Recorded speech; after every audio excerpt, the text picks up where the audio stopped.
Hello, I'm Dr. Kathleen Turner Ledgerwood. I'm the director of Vector, the virtual environment for communication, teaching, outreach, and research for Riddle's worldwide campus. In this video, I will talk about civil discourse and online forums. When we think about civil discourse, there are repeated ideas across several different disciplines, including political science, psychology, and communication studies. One thing scholars mention is having empathy for other people during communication, while other fields of study suggest compassion. No matter if we call it empathy or compassion, all fields of study agree that it is essential to have a mutual respect for others to engage in respectful communication.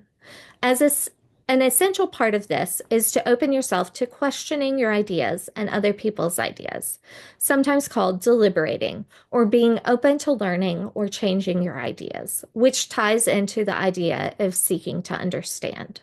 These fields of study agree that sometimes it's important to pause and reflect on your own ideas. I will give you some questions to ask yourself to be intentional in how you respond to others. Being intentional in our communication means we have to take responsibility if we say something that hurts somebody else or that lands differently from what we intend. Often, we don't mean to hurt somebody's feelings, but it can happen. I'm going to talk about rhetorical listening, which has a few different terms in various fields of study. First, I want to address the difference between sympathy, empathy, and compassion. I'm borrowing this visual from Susan David, a well-known psychologist who studies emotional agility. Sympathy would be saying to someone, "I'm sorry you're in pain." David says this is a more distant way of engaging with others. Empathy, then, is closer. We engage empathy when we practice perspective taking by imagining what this pain may feel like. Finally, compassion is connection and action oriented. So with compassion, we see you are suffering, and here's what we will do, what we can do to help you. So compassion takes it into that action oriented connection. The Charter for Compassion is a document that was presented to the UN 16 years ago. This document discusses how, at the center of almost every religion and every moral or ethical training, we have been taught what we might call the Golden Rule, which is treating others the way we want to be treated. This list was created by my classes and edited over the years and gives us compassionate communication guidelines. Overall, follow the Golden Rule. Take responsibility for the effects of your words and actions on others, even when we did not intend harm. Listening, both with our ears and when we read, doing so attentively and with the intention to understand other people's perspectives. Some communication strategies we can use is forming an opinion after you fully understand someone else's point of view. This might mean in an asynchronous discussion that we ask questions to further understand a point of view, being open-minded toward others' ideas and understanding of their backgrounds. Additionally, trying not to be defensive, and when you're made uncomfortable by someone else's words, speaking up so others know, which is an important part of reciprocal communication. Responding mindfully to others' ideas and acknowledging someone's ideas before your own. This can be done really well in a discussion board by affirming in writing that we respect and empathize with those around us, being careful with our word choice, avoiding any aggressive language, and not using any harsh words. We can also encourage compliments and being kind to others. And finally, aiming to educate each other and help each other grow.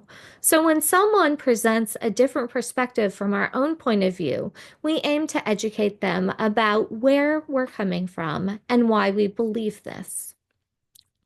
Ultimately, so many disciplines think about the importance of listening, and they label it differently, but they all arrive at the same point, which really shows us the importance of listening.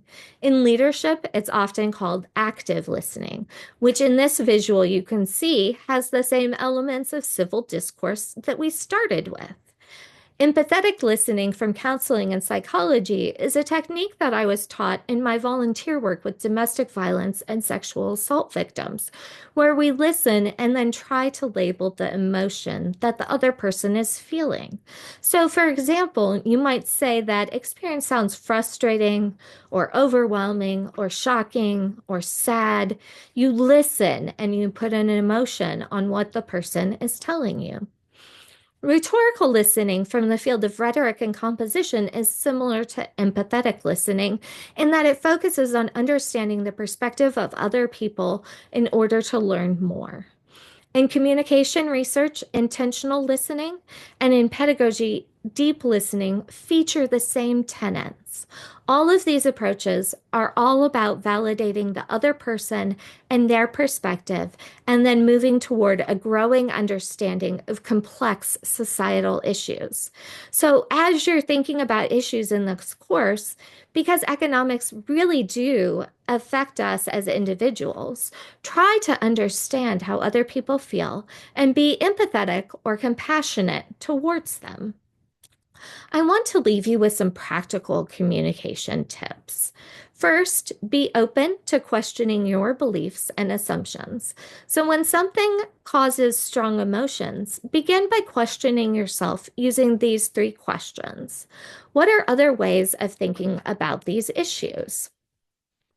What lived experience have you had that informed that belief? And how are you feeling about this conversation? Because it might be important to understand your reaction to somebody else's points.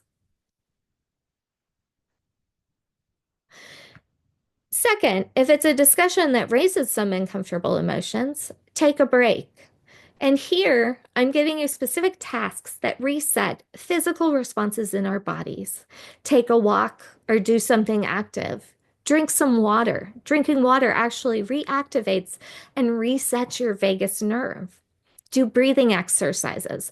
One of these is box breathing, where you breathe in for a count of four, hold it for a count of four, and then breathe out for a count of four. All of these might reset your physical reaction, which can get you closer to a rational and kind response to somebody else. Last, if someone says something that seems hurtful, you can simply start with ouch. That's the easiest one. Or use some of these communication templates like when you said or did or wrote blank, I felt blank. When you said or wrote blank, did you mean blank? And that gives us some better understanding of each other. What is most important about listening in civil discourse is that it helps us understand how to argue and discuss with one another to build a better society for everyone. Democracy is built on understanding each other and working for a common good while valuing each other. Education itself is a public good. So when we use these listening strategies, we begin to think about multiple perspectives, which helps us build a better understanding of one another and move out of our comfort zones and into growth zones, which is where positive psychology research tells us learning happens.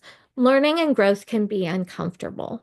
So, if we bring this kind of intentional listening into our research, our reading, and our discussion boards, we are engaging mindfully to understand the perspectives of the author and using listening strategies to engage with the course material.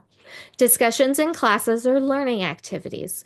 They're a place to hone our critical thinking skills, assess the quality of evidence, and use disciplinary standards.